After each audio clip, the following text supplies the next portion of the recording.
The warning lights on Hajun's monitor had been yellow for the past hour. Now they were turning red. He stared at the numbers, hoping he was reading them wrong. He wasn't.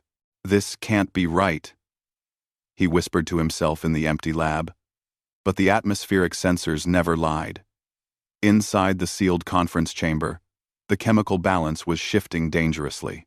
The Talrexian delegation had less than an hour before their environment became toxic. Hajun ran. His footsteps echoed through the metal corridors of Horizon's Edge Station. He had never run this fast in his life. The research station felt too big now. Too empty. Most personnel had been ordered to stay in their quarters during the ceremony. Only essential staff remained at their posts. He found Mireille in the engineering bay, surrounded by holographic displays. She was calibrating something, her fingers moving quickly across the control panel. She looked tired. They all were tired. 68 hours of preparation for a single meeting would exhaust anyone. Mireille. Hajun gasped, trying to catch his breath. The Talrexian life support. Something's wrong. She turned to him, her expression calm. Define wrong. The carbon filtration system. It's failing. They have maybe 40 minutes before the buildup becomes lethal. He held out his data pad, showing her the readings. Undone. Mireille took the pad. Her eyes scanned the numbers. Hajun watched her face, waiting for panic, for fear, for something. Instead, she just nodded slowly. We need to open the chamber, she said. What? No. Mireille, we can't. The ceremony isn't complete. Opening that door early breaks their most sacred protocol. Hajun felt his heart racing. Ambassador Vex Thera said anyone who interrupts will be executed. She wasn't joking. They'll be dead before the ceremony ends, Mireille said simply. She was already moving toward the corridor. Dead ambassadors can't sign treaties. Hajun followed her, his mind spinning. There has to be another way. Can't we fix it remotely? Override the system from here? I tried. The ceremonial seals block all external access. It's part of their ritual. Complete isolation. Mireille walked faster. The only way to fix it is from inside the chamber. They reached the massive doors of the conference chamber. 2 human security officers stood guard. Doyun was one of them. He was quiet most of the time, but Hajun had learned to trust him over the past few months. Doyun noticed Mireille's expression and straightened. Problem? Doyun asked. Life support failure. I need to open these doors, Mireille said. You can't. The other guard said. Orders are absolute. No one opens this door until the ceremonial chime sounds. That's 4 hours from now. Then the Talrexians inside will suffocate, Mireille replied. She looked at Doyun. You know I'm not exaggerating. Doyun studied her face, then looked at Hajun. Confirm? Hajun pulled up the data on his pad. Confirmed. 37 minutes. Maybe less. The other guard shook his head. This is insane. You'll start a war. The Talrexians specifically said any interruption means death. So does oxygen deprivation, Mireille said. She stepped closer to the door controls. I'm opening it. You can shoot me after if you want. Wait, Doyun said. He placed his hand on his weapon. But he didn't draw it. If you're wrong about this, if there's no actual danger, they will kill you. You understand that? I'm not wrong, Mireille said. Her voice was steady. I'm never wrong about numbers. She pressed her palm against the control panel. The doors began to hiss. Ancient mechanisms groaned to life. Red warning lights flooded the corridor. Somewhere, alarms started blaring. The doors opened slowly. Inside the chamber, the Talrexian delegation stood in formation. There were 12 of them, arranged in a precise circle. Their insect-like bodies were covered in ceremonial armor. Each one carried weapons. Each one turned to face the opening door at exactly the same moment. Ambassador Vex Thera stood in the center. She was larger than the others, her carapace marked with symbols of rank. Her compound eyes reflected the red warning lights. Her mandibles clicked together in a pattern that Hajun had learned meant anger. Who dares? Vex Thara's voice came through her translator, flat and mechanical. Who breaks the sacred seal? Every Talrexian warrior raised their weapons. Energy hummed in the air. Hajun felt his legs go weak. This was it. This was how humanity's first real chance at an alliance would end. With one engineer's decision and a volley of alien weapons. Mireille stepped through the doorway. She was unarmed. She carried only her datapad. I do, she said. You have violated our most holy tradition, Vex Thara said. The weapons stayed raised. The penalty is death. Do you understand this? I understand, Mireille said. She walked forward calmly, approaching the circle. Hajun wanted to grab her, to pull her back, but his body wouldn't move. Your environmental seals were failing. You had less than 40 minutes before carbon dioxide buildup would kill you. She held up the datapad. Here, see for yourself. Vex Thara didn't move. None of the Talrexians moved. The moment stretched out, painful and endless. Then, slowly, the ambassador gestured. One of the warriors lowered their weapon and approached Mireille. The warrior took the datapad carefully. As if it might explode, the warrior studied the screen. Their mandibles clicked rapidly. They turned to Vex Thara and made a series of sounds that the translator didn't process. It must have been their private language, Hajun realized. The language they used only among themselves. Vex Thara made a sound back. Then she looked at Mireille. This data is accurate? The ambassador asked. Test it yourself, Mireille said. Check your atmospheric sensors. Another warrior moved to a wall panel. More clicking sounds. More untranslated conversation. Hajun's heart was beating so hard, he thought everyone must be able to hear it. Finally, Vex Thara raised one of her limbs. The weapons lowered. All at once, the energy hum faded. The human speaks truth, Vex Thara announced. Our filtration system is failing. We would have died in silence. Believing it was part of the ceremony's meditation, she moved closer to Mireille. They were nearly the same height. The ambassador's compound eyes studied the engineer's face.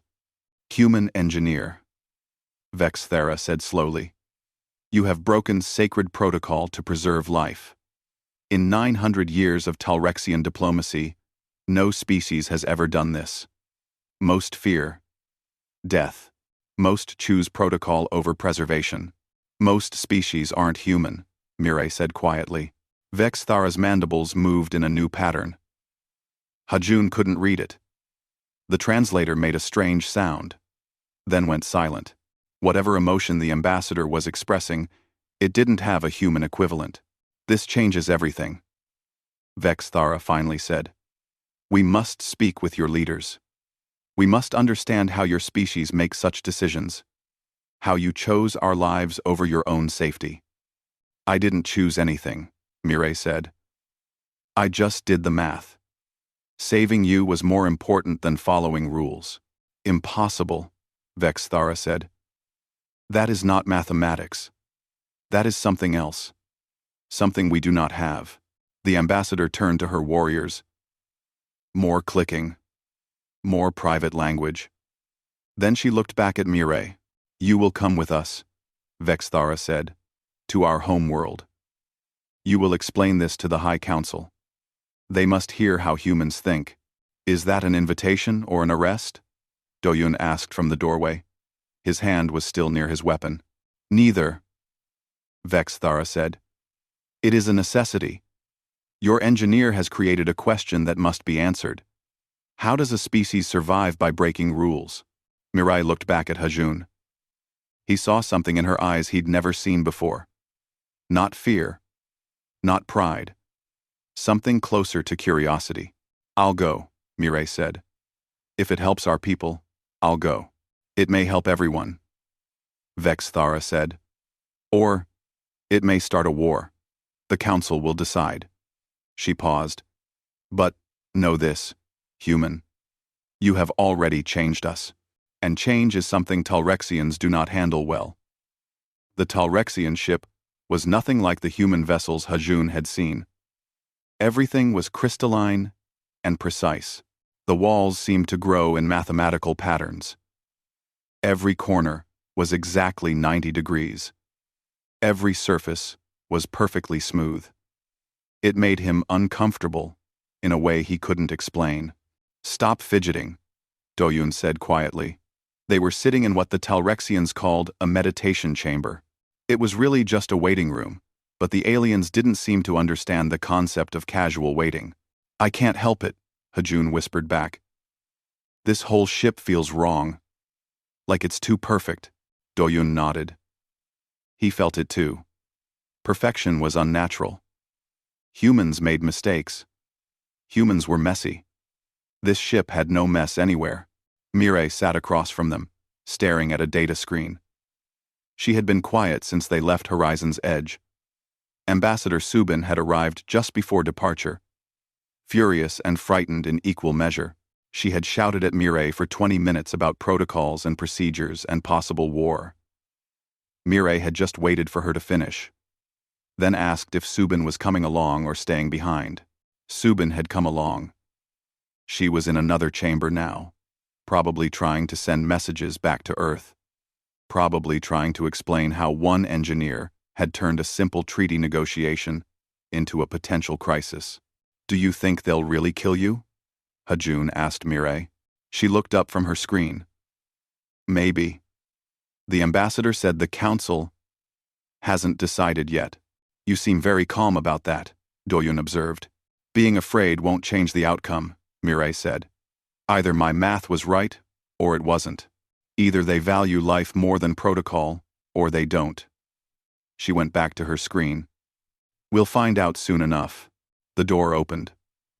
Vexthara entered, moving with that strange insect grace. Behind her came a smaller Talrexian that Hajun hadn't seen before. "This is Scholar Shanex," Vexthara said. "He wishes to observe humans, to understand your decision processes. I hope this is acceptable." "Of course," Mireille said. She gestured to an empty seat. "Please." Shanex approached slowly. His movements were more hesitant than the warriors, more curious. He sat down, his compound eyes fixed on Mireille. "May I ask questions?" Shanex said. His translator had a different tone than Vexthara's. Younger, more uncertain. "Ask anything," Mireille replied. "Why did you open the door?" "To save your lives. But you did not have complete data. The probability of success was uncertain. You could have been wrong about the danger. You could have caused an incident for no reason." Shanex leaned forward. "How did you accept such risk?" Mireille thought for a moment. "I looked at the data I had. The sensors showed dangerous levels. The system was failing. I calculated that the risk of opening the door was smaller than the risk of doing nothing." "But how did you calculate emotional variables?" Shanex asked. "How did you weigh our potential anger against our potential death?" "These are not numbers." "Numbers. Everything is numbers if you look at it right," Mireille said. "Dead ambassadors equals failed treaty equals damaged relations forever. Angry ambassadors equals possible explanation, equals possible understanding, equals possible success. The second option had more positive outcomes." Hajun watched Shanex process this. The young Talrexian's mandibles clicked in a confused pattern. "You reduced life and death to an equation," Shanex said slowly. "But the equation required guessing. Talrexians do not guess." "Then how do you handle incomplete information?" Doyun asked. He had been silent until now, but his tactical mind was engaged. "We wait until information is complete," Vexthara answered. She had been standing by the door, listening. "We observe. We calculate. We decide only when certainty is achieved." "What if there's no time to wait?" Doyun pressed. "What if the enemy is already shooting? What if waiting means dying?" Vexthara's mandibles went still. This is why we rarely lose battles but sometimes lose wars. We are excellent at preparation. We struggle with adaptation. The admission surprised Hajun. He had never heard an alien acknowledge weakness so directly. Is that why you want Mireille to speak to your council? Hajun asked. Because she adapted? Partially, Vexthera said, but also because she did something we cannot. She chose uncertainty over safety. She chose action over protocol. These concepts are alien to us. The ambassador moved to a window. Outside, stars streaked past in faster-than-light patterns. We have built an empire. On perfect calculation, we have eliminated chaos from our society. We are stable. We are powerful. We are also stagnant. You think humans can help with that? Mireille asked. I think humans are the opposite of everything we are, Vexthera said, and I think that terrifies my people. But it also fascinates us. Vexthera, Vexthera, Vexthera, Vexthera. Shanex made a sound. May I ask another question? Go ahead, Mireille said. When you opened the door, were you afraid? Mireille paused. For the first time since the incident, Hajun saw her actually think about her feelings instead of just the facts. Yes, she finally said. But you did it anyway? Yes. Why? Shanex's confusion was clear in his voice. Why act when afraid? Fear is a warning signal. Talrexians heed warnings. Humans heed warnings too, Mireille said. But sometimes the warning about inaction is louder than the warning about action. I was more afraid of letting you die than I was of being killed for helping you. Shanex went very still. His mandibles stopped moving entirely. Hajun had learned this meant deep processing. The Talrexians' crystal-based neural structure worked differently than human brains. They needed time to fully understand complex emotional concepts. That is not logical, Shanex finally said. No, Mireille agreed. It's not. But it worked. This time, yes. What if it had not worked? What if we had killed you, and the failure was still not fixed, and we died anyway? Mireille smiled sadly. Then I would have been wrong, and dead, and you would have been dead, and the treaty would have failed, and Earth and your empire would probably have gone to war. She shrugged. But I looked at the numbers, and that scenario seemed less likely than success, so I took the risk. You gambled civilization on probability, Vexthara said from the window. Yes, that is horrifying, the ambassador said. But there was something in her translated voice, something that might have been respect. And impressive. The ship shuddered slightly. Hajun grabbed his seat. We are entering Talrexian space, Vexthara announced. We will arrive at the homeworld in 6 hours. You should rest. The council session will be lengthy. Will they let us speak in her defense? Hajun asked. There is no defense, Vexthara said. She is not on trial. She is a puzzle to be solved. The council must decide if humans represent opportunity or threat. The ambassador moved toward the door. Come, Shanex. Let the humans prepare. The young scholar rose but hesitated. Engineer Mireille, he said. Thank you for explaining. I still do not understand. But I think perhaps understanding is not the point. Perhaps the point is accepting that some species are meant to remain mysterious to each other.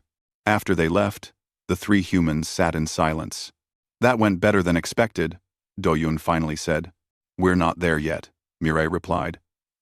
The council might be very different from the ambassador. Do you have a plan? Hajun asked. Mireille looked at him. Same plan as always. Tell the truth. Show the math. Hope they value results over rules. Mine. And if they don't, then I die. You 2 go home. Earth mourns and learns. And maybe next time we meet aliens, we'll be more careful. She stood up. But I don't think we will be. Being careful isn't really the human way, is it? Hajun thought about human history. All the explorers who sailed into unknown waters. All the scientists who tested dangerous theories.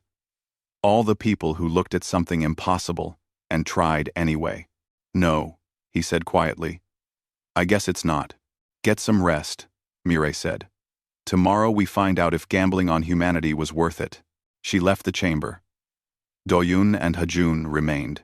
She's either the bravest person I've ever met, Hajun said, or the craziest. Can't she be both? Doyun asked. Hajun smiled despite his worry. Yeah, I think that's exactly what she is. And I think that's exactly what makes her human. Outside the window, the Talrexian homeworld grew larger. A planet of crystal cities and mathematical precision. A world where chaos had been eliminated, and 3 humans were about to explain why chaos might be exactly what that world needed. The council chamber was enormous. Hajun had expected something grand. But this exceeded imagination. The walls were made of some kind of living crystal that pulsed with light. Thousands of Talrexians watched from viewing galleries, their compound eyes reflecting like stars. 13 council members sat in a perfect circle on elevated platforms. Each wore different colored armor. Each represented a different aspect of Talrexian society. Hajun recognized the symbols from his research. Military, science, commerce, philosophy, history, and others. Mireille stood in the center of the circle. Alone, small, human. Hajun and Doyun were locked in an observation gallery far above. They could see everything, but do nothing. This is wrong, Hajun whispered. She shouldn't face this alone, she insisted. Doyun reminded him. She said having us there would complicate things. Make them think humanity operates by committee. We do operate by committee. That's how democracy works. Not when the door needs opening, Doyun said quietly. Then we need people like her. People who act. Below, a Talrexian in deep blue armor spoke. The translator's voice echoed through the chamber. I am Carthrex, Council of Military Affairs. Human engineer. You stand accused of no crime. You are here because you present a paradox. You violated absolute protocol. The penalty should be death. Yet you saved lives. The reward should be honor. These 2 facts cannot coexist in Talrexian law. Another council member spoke. This one wore green armor. I am Velshera, Council of Philosophy. Human. Explain your reasoning. How did you choose life over law? Mark. Mireille took a breath. Hajun could see her shoulders rise and fall even from this distance. I didn't see it as a choice, Mireille said. Her voice was steady. The law existed to serve life. When the law threatened life, the law was wrong in that moment. The chamber erupted. Not in sound, Talrexians didn't shout, but in movement. Thousands of mandibles clicking at once created a sound like rain on metal. The council members gestured to each other in their private language. Carthrex raised a limb. Silence fell instantly. The law is never wrong, Carthrex said. The law is calculated. It is tested. It is proven. How can law be wrong? Because law is made by imperfect beings, for imperfect situations, Mireille replied. You created the ceremonial seal protocol, for good reasons. But you couldn't predict every possible scenario. The scenario where your own life support failed during the ceremony wasn't in your calculations. It should have been, Velshara said. A complete calculation includes all variables. Does it include variables you don't know exist yet? Mireille asked. Does it include equipment failures that happen for the first time? Does it include the butterfly effect of a million tiny decisions leading to one critical moment? Shanek stood in the section reserved for observers. He raised a limb, hesitantly. The human raises a valid point, the young scholar said. May I speak, counsel? Velshara gesturd permission. I have studied human decision-making during our journey, Shanek said. Humans do not wait for complete data. They cannot. Their neural structure is not crystalline. They process through electrical impulses and chemical reactions. This makes them fast but imprecise. They have evolved to act on incomplete information because their survival required it. So they are inferior calculators, Carthrex said. It wasn't a question. It was a statement. Yes, Shawnex agreed. But they are superior adapters. They guess. They improvise. They risk. And statistically, their species survives situations that would destroy races that wait for certainty. Another council member spoke. This one wore white armor. I am Draketh. Council of History. We have records of humanity. They are a young species. They have had space travel for barely 2 centuries. They have no empire. They have little territory. By all measures, they should be insignificant. He paused. Yet they are here, alone, facing 13 of the most powerful beings in this sector of space. And they do not tremble. Why? Mireille looked up at the historian. Because trembling doesn't help. The simple answer seemed to confuse Draketh. Explain. You can kill me, Mireille said plainly. That's a fact. Being afraid doesn't change that fact. So why waste energy on fear? I'd rather use that energy to explain myself clearly, to give myself the best chance of survival. Fear comes after decisions, not before. That is backwards, Carthrex said. Fear exists to prevent bad decisions. Does it? Mireille asked. Or does fear sometimes prevent necessary decisions? If I had been too afraid to open that door, you would all be dead. Fear would have saved my life and ended yours. Is that the better outcome? Hajun saw the council members exchange looks. Even without understanding their body language completely, he could sense uncertainty. Velshara spoke again. Human, we will test you. We will present a scenario. You will tell us your decision. Then, we will determine if your species' method of thinking has value. A hologram appeared in the center of the chamber. It showed a ship in space. The display was incredibly detailed. This is a colony transport, Velshara explained. It carries 1,000 passengers. The ship is failing. You are the captain. You have 2 choices. Choice 1. Vent Section 7, which will kill 5 engineers but save all other passengers. Choice 2. Try to repair the ship, which has a 37% chance of success. If the repair fails, everyone dies. What do you choose? Mireille didn't hesitate. Vent Section 7. Save the passengers. You would kill 5 people to save 995? Yes. Why? Because 5 deaths is better than 1,000 deaths. The math is simple. But you said math is not everything, Carthrex challenged. You said humans use emotion. Where is the emotion in sacrificing 5 lives? The emotion comes after, Mireille said quietly. I would mourn those 5 engineers for the rest of my life. I would remember their names. I would visit their families if I could. I would carry that guilt forever. She looked directly at Carthrex. But I would still make the same choice. Because grief is personal. Responsibility is absolute. And if one of those 5 engineers was someone you loved? Velshara asked. Your mate? Your family? Would you still choose the same? Mireille's face went pale. Hajun saw her hands clench briefly. That's a harder question, she admitted. But yes, I would have to. Because what I want doesn't matter more than what's right. But how do you define right? Velshara pressed. Right is subjective. Talrexians use calculation to remove subjectivity. 5 deaths versus 1,000 deaths is mathematics. But you claim to use emotion too. Mireille was quiet for a long moment. Hajun held his breath. We don't balance them, Mireille finally said. We live with the contradiction. We use math to make the decision. We use emotion to live with the consequences. Humans aren't logical beings who feel sometimes.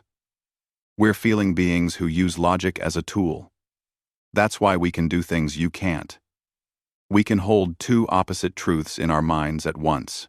Something can be right and still feel wrong. The chamber went silent. Even the clicking stopped. That sounds like torture, Draketh said softly. Living with such conflict. It is, Mireille agreed. But it's also freedom. We're not bound by perfect logic. We can see when rules need to break. We can feel when calculations miss something important. We can guess when data is incomplete.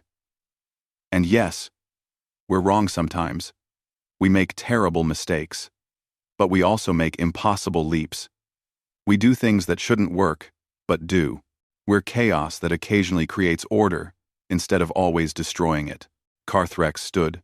You ask us to embrace randomness, to accept that guessing is sometimes better than knowing. This goes against everything we are. I'm not asking you to change, Mireille said. I'm asking you to understand that different doesn't mean wrong. Humans aren't superior to Talrexians. We're just different. And maybe, just maybe, our differences could be complementary, instead of contradictory. Before anyone could respond, alarms blared. Red lights flooded the chamber. Every Talrexian moved at once, accessing displays, checking data, communicating in rapid clicks.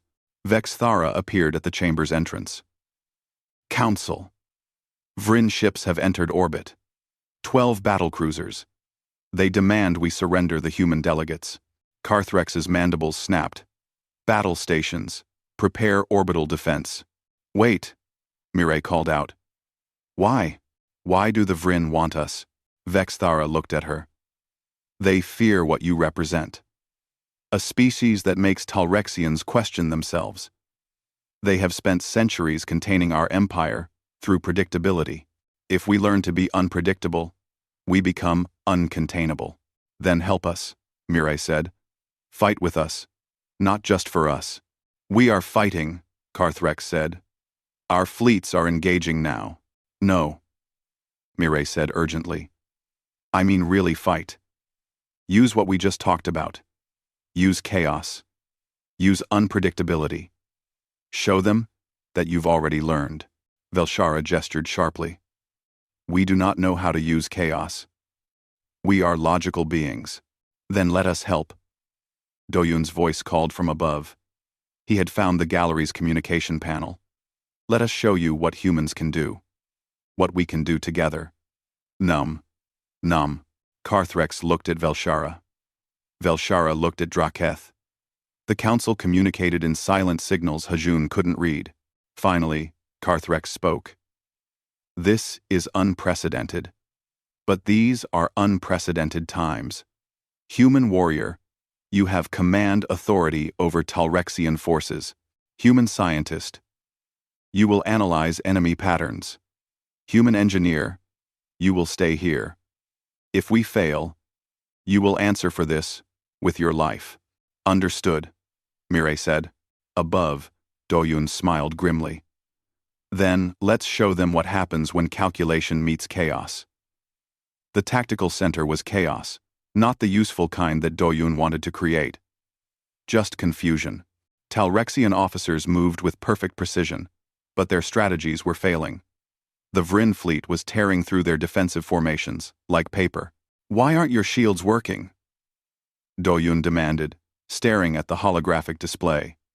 8 Talrexian ships were already damaged. 2 were gone completely. The shields are functioning at optimal capacity, Commander Caldrix replied. His mandibles clicked rapidly. The problem is not our equipment. The problem is their tactics. They make no sense. Hajun studied the display from his position at the science station. The Vryn ships moved in patterns that looked random. No formation. No predictable attack sequence. No logical targeting priority. It looks random because it is random, Hajun said. They're using chaos against you. Deliberately. How does one defend against randomness? Caldrix asked. The frustration in his translated voice was clear. You don't defend against it, Doyun said. You respond with your own randomness. Hajun. Analyze their last 12 attack runs. Look for patterns in the randomness. That's contradictory, Caldrix objected. Random means no pattern. Nothing is truly random, Hajun said, his fingers flying across the controls. Even chaos has tendencies. The Vrin are choosing targets that feel random. But there has to be some underlying logic. They're still thinking beings. He pulled up comparative data. There. See? They're avoiding your command ships. They're targeting support vessels first. That is illogical, Caldrix said. Command ships are more valuable targets. Only if you're planning to win quickly, Doyun said. A smile crossed his face. They're not trying to win. They're trying to make you panic. They want you to break formation. To make mistakes. Talrexians do not panic. Exactly. That's why this strategy should fail.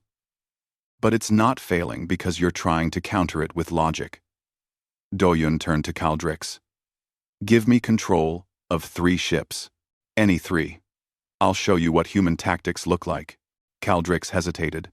Hajun could see the internal calculation happening. Trust aliens with military assets during battle? It went against every protocol. Do it! Vex Thara's voice came through the communications system. She was still in the council chamber. The council has authorized full cooperation. Give the human what he asks. As you command, Ambassador. Caldrix gestured to 3 ship icons. Vessels Corthex, Venshara, and Talcrix are yours. Doyun opened communication channels to all 3 ships. This is human command. All 3 vessels, break formation immediately. That will leave gaps in the defensive sphere. The captain of Corthex protested. That's the point, Doyun said. Scatter. Move randomly. Don't tell each other where you're going. Don't tell me. Just move, and keep moving. Every 30 seconds, change direction. Make no pattern. There was a long pause. Then, one by one, the 3 ships broke away. They moved in directions that made no tactical sense. Hajun watched the Vrin fleet's response. They're confused, he reported. The Vrin ships near those 3 vessels are hesitating. They're used to you moving predictably. They can't quickly calculate where the ships are going next. Now attack, Doyun ordered. The 3 Talrexian ships opened fire. Their shots weren't optimized. They weren't calculated. They were just fast. The Vrin ships, expecting coordinated barrages, took hits from unexpected angles. It's working, Caldrix said. There was something in his voice Hajun hadn't heard before. Excitement? May I try this? With more vessels? Caldrix. Caldrix, do it, Doyun said. But mix it up. Some ships stay in formation. Some break away. Keep the Vrin guessing what you'll do next. The battle shifted. Slowly at first, then faster. Half the Talrexian fleet maintained perfect defensive positions. The other half moved like angry wasps, unpredictable and aggressive. The Vrin advance stalled. They're adapting, Hajun warned. The Vrin are sending more ships to handle our chaotic vessels. They're ignoring the formation ships. Good, Doyun said. That's what I wanted. Commander, take your formation ships and do something they won't expect. Hit them from the blind side while they're focused on our scattered vessels. There is no blind side in space, Caldrix said. But he was already moving ships into position. However, there is a direction. They are not watching. We will exploit it. The formation ships moved as one, sweeping around the planet's curve. They emerged behind the Vrin fleet with weapons charged. The coordinated barrage destroyed 2 Vrin battlecruisers instantly. Now scatter those ships too, Doyun ordered. Don't let them figure out which tactic you're using. Keep changing. Keep them confused. Quote, for the next hour, the battle raged. Hajun had never seen anything like it. Talrexian precision mixed with human improvisation. Calculated strikes, followed by chaotic attacks. The Vrin fleet was losing ships steadily, but humans were running out of tricks. We're down to 8 Vrin battlecruisers, Hajun reported. But we've lost 11 of our own ships. The Vrin are learning our patterns. They're also consolidating around their flagship, Doyun observed, protecting their command structure. Then we destroy the flagship. Kaldrick said simply. It's too well defended, Hajun said. He pulled up the flagship's specifications. Look at these shields. It would take 20 direct hits from our largest weapons to penetrate them. The Vrin won't give us 20 chances. What if we make our own chance? Shanex's voice came from a side console. The young scholar had been quietly observing the whole battle. Humans do not wait for opportunities. They create them. What do you mean? Doyun asked. The flagship has a structural weakness, Shanex said, highlighting a section on the display. This relay port. It is unshielded because it is considered too small to target. Vrin engineers calculated that no weapon could hit such a small space from any combat distance. They're right, Hajun said. The port is only 2 meters wide. During battle, with both ships moving, impossible shot. Unless you're not shooting, Doyun said slowly. Understanding crossed his face. Unless you're ramming. A kamikaze run, Hajun whispered. You can't be serious. It's the human way, isn't it? Doyun said. Do the impossible because the alternative is failure. You will die, Kaldrick stated. The ship will be destroyed on impact. The crew will be killed instantly. Not if we eject at the last second, Doyun said. A small scout ship. Fast enough to reach the flagship. Small enough to fit through the port. We set the ship on autopilot, aim it perfectly, and eject before impact. The timing would need to be exact, Hajun calculated frantically. You'd have maybe 2 seconds. If you eject too early, the Vrin shoot you down. Too late, and you're part of the impact. Can you calculate it? Doyun asked him. Hajun's hands shook as he ran the numbers. Theoretically. But theory isn't reality. There are 1,000 variables I can't account for. Then guess, Doyun said. Like Mireille did. Look at the data you have and make your best estimate. This is insane, Hajun said. But he was already working. Calculating trajectories. Running simulations. You'll need 3 people. Minimum. Pilot, navigator, and systems operator. Someone has to keep the ship flying straight while someone else manages the eject sequence, while someone else calculates the exact moment. I will pilot, Vexthara said. Everyone turned. The ambassador had entered the tactical center. I have made my decision. Mireille showed me that sometimes we must act without certainty. Now, I will show my people that I have learned this lesson. I will navigate, Shanex said immediately. If the ambassador risks her life, I will risk mine. That leaves systems operator, Doyun said. No, Hajun said. No. I'm a scientist. I'm not a soldier. Neither was Mireille, Doyun replied gently. But she opened the door anyway. Hajun closed his eyes. He thought about Mireille, standing alone in the council chamber, facing death with calm explanation, choosing action over safety. Okay, he said. Okay, I'll do it. But if we die, I'm haunting you. I'm haunting you. I'm haunting you. I'm haunting you. Doyun smiled. Deal. 20 minutes later, they stood in the scout ship's tiny cabin. 3 beings from 2 different worlds, about to attempt something impossible. The calculations are loaded, Hajun said. The timing is programmed. But understand, this is my best guess. I could be wrong. Then we die, Vexthara said. Her mandibles moved. In what Hajun had learned was the Talrexian equivalent of a shrug. But if we succeed, we win. That is acceptable mathematics. That's human mathematics, Shanex corrected. We are thinking like them now. Maybe that's not a bad thing, Vexthara said. She engaged the engines. Hold tight. This will be very fast and very terrifying. The scout ship launched. Within seconds, they were at full acceleration. The Vrin flagship grew larger in the viewport with horrifying speed. Energy weapons fired at them, Vexthera dodged with impossible precision. 20 seconds, Hajun called. His heart was beating so hard he thought it might explode. I see the port, Shanex reported. It's smaller than I calculated. Of course it is, Hajun muttered. Nothing is ever easy. 10 seconds.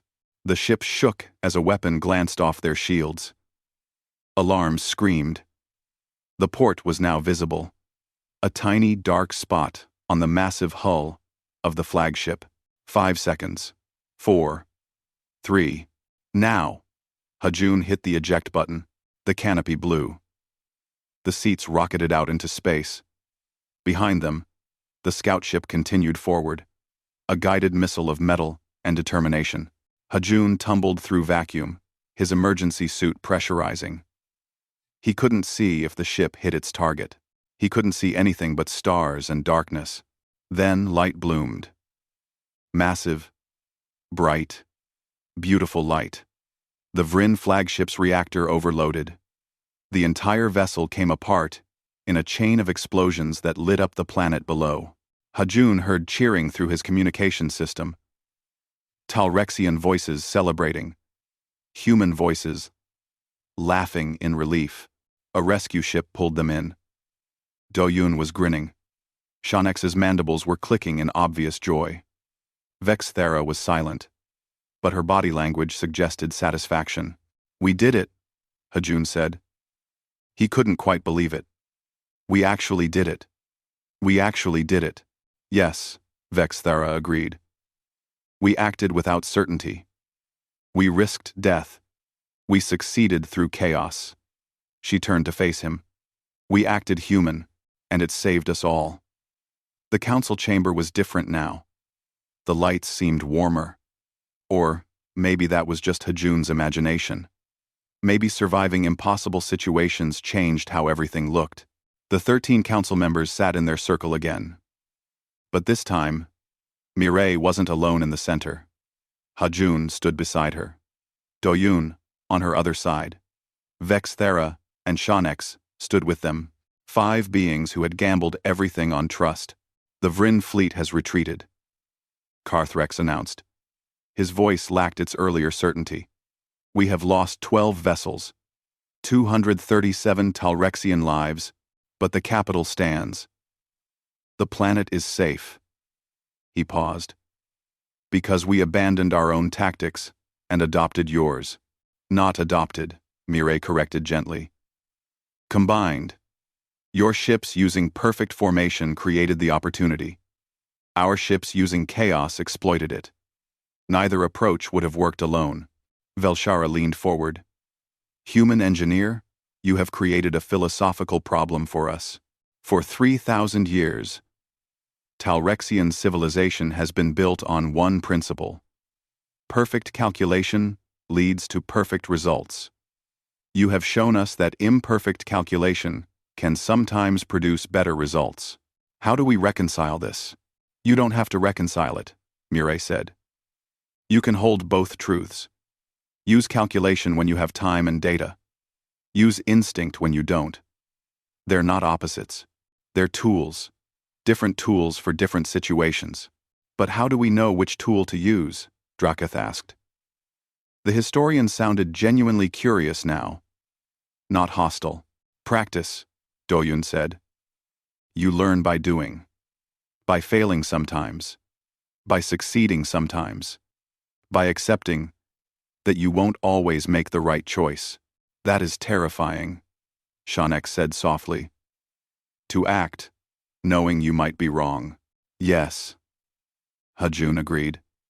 It is. But you did it anyway. You got in that ship with us. You trusted our calculations even though they were incomplete. You already know how to do this. You just need permission to admit it. The council members communicated silently among themselves. Limbs gestured in patterns Hajun still couldn't fully read. Finally, Carthrex spoke. The council has reached a decision, he said. Engineer Mireille Choi, you broke our most sacred protocol. Traditionally, this would require your execution. Mireille stood straight, her face calm. Hajun wanted to reach for her hand, but didn't. This was her moment. However, Carthrex continued, you broke protocol to preserve life. You demonstrated a principle that Talrexian philosophy acknowledges, but has never properly honored. Law serves life, not the reverse.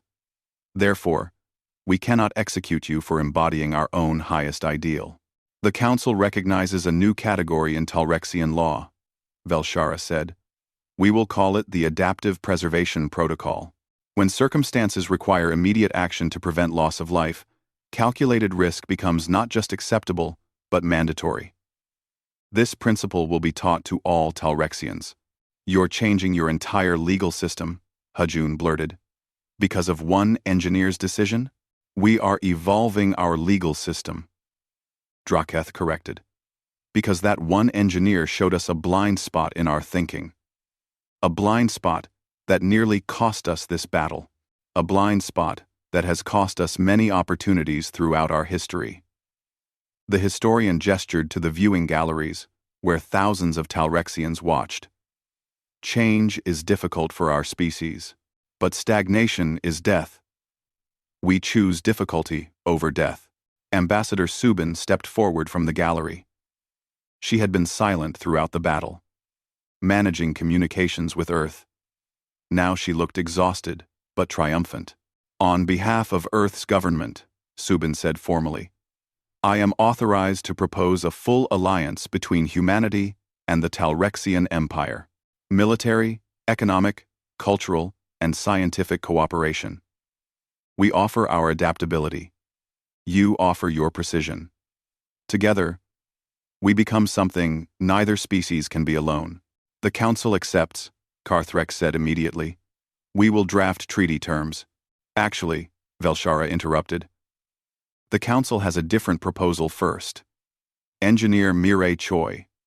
We wish to create a new Council position. The 14th seat. We will call it the Voice of Instinct.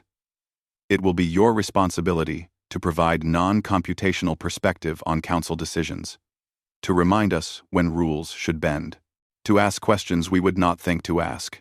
Mireille blinked. You want me to stay here? On your homeworld? We want you to teach us, Velshara said. Not in classrooms. In practice. By sitting in our highest governmental body and offering human insight on matters of state. That's... Mireille looked at Hajun, then at Doyun. That's a huge responsibility. You opened a door you weren't supposed to open. Vexthara said. Now you must walk through it. That is the human way. Is it not? To finish what you start? Mireille laughed. Actually laughed. Hajun had rarely heard her laugh before. It was a good sound. Okay, Mireille said.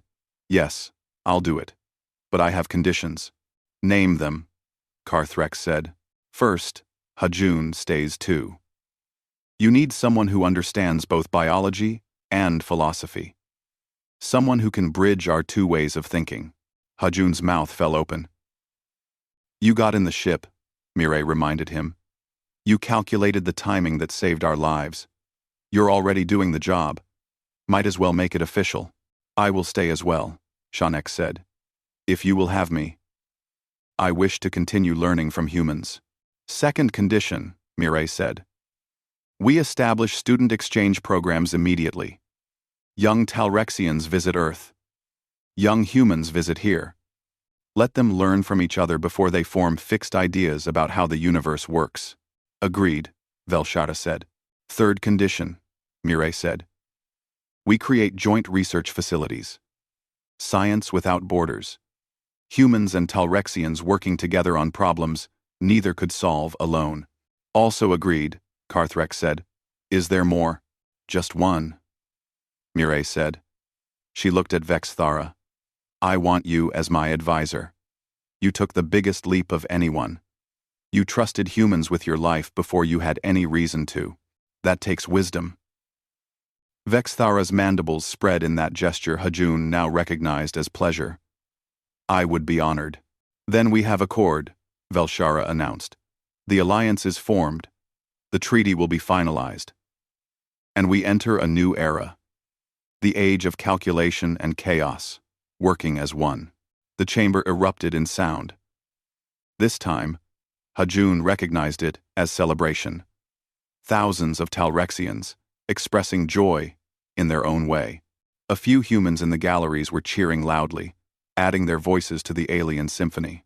Later, in a quiet observation room overlooking the Crystal City, the 5 of them gathered.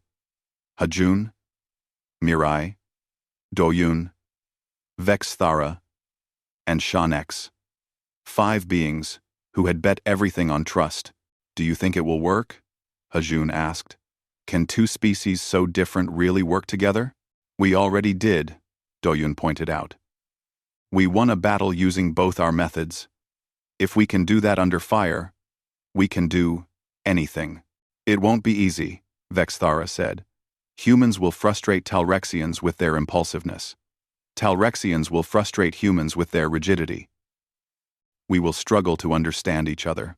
But we'll try, Mirai said. That's the point. Not that we're the same, but that we're willing to learn from our differences. May I ask a question? Shanex said. A human question? Go ahead, Mirai encouraged. When you opened the door that first time, did you know it would lead to all of this? To alliance? To war? To everything that happened? Mirai thought for a long moment. No, I just knew people were dying. I knew I could help. So I did. Everything else. She gestured at the city below, at the ships above, at the strange, beautiful future they had created together. Everything else was just one door leading to another. And we kept opening them. Even though you didn't know what was on the other side? Shanex asked. Especially because we didn't know, Mirai said. That's the human condition. We walk through doors, not knowing what's beyond. We hope for good things. We prepare for bad things. We accept that we can't control everything. And we do it anyway. That still seems terrifying, Shanex said. It is. Hajun agreed. He looked at Mirai. But it's also the reason we're here. The reason we survived. The reason we're having this conversation. He smiled. Terror and triumph. They're 2 sides of the same door. Doyun raised a cup of the strange Talrexian beverage they had been served. To doors, he said. And to the crazy people who opened them too soon. They all raised their cups, human and Talrexian together. To doors, they echoed. Below, in the streets of the Crystal City, humans walked alongside Talrexians. Some were scientists comparing notes. Some were engineers, discussing projects. Some were just talking, learning each other's languages, sharing stories, building friendship. 5 years later, those streets would be full of mixed crews preparing for joint missions. Human Talrexian colonies would be thriving on distant worlds. Children of both species would grow up bilingual and bicultural, thinking in ways their ancestors never imagined. But that was 5 years away. Right now, in this moment, it was just 5 people standing together. 5 people who had opened a door they weren't supposed to open, who had walked through it despite their fear, who had found something impossible and beautiful on the other side. In dark corners of the galaxy, older powers watched nervously. They saw humanity and the Talrexian Empire growing closer. They saw the dangerous combination of Talrexian logic and human chaos. They saw a future they hadn't calculated. A future they couldn't control. A Vrin intelligence officer reported to her superiors. The humans didn't just ally with the Talrexians. They changed them. And themselves. They're becoming something new. Something we have no data on. Something unpredictable. Her superior clicked his mandibles nervously. Can we stop this? We tried. We failed. The question isn't whether we can stop it. The question is whether we can adapt to it. On Earth, in the halls of government, officials celebrated. Humanity had its first real allies among the stars. Not subjects. Not conquered people. Allies. Partners. Friends. What did we do right? One official asked. We were human, another answered. We took risks. We trusted. We opened doors we weren't supposed to open. And somehow, it worked. Back on the Talrexian homeworld, in the quiet observation room, Mireille watched the city lights. She thought about that moment weeks ago, when she stood before the sealed door, when she knew opening it might mean death, when she calculated the odds and decided they didn't matter as much as doing what was right. She had been terrified. She still was terrified, facing this new responsibility. But she was also excited, hopeful, ready.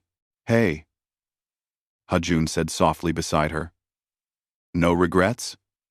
Tram, about opening the door?" Mireille smiled.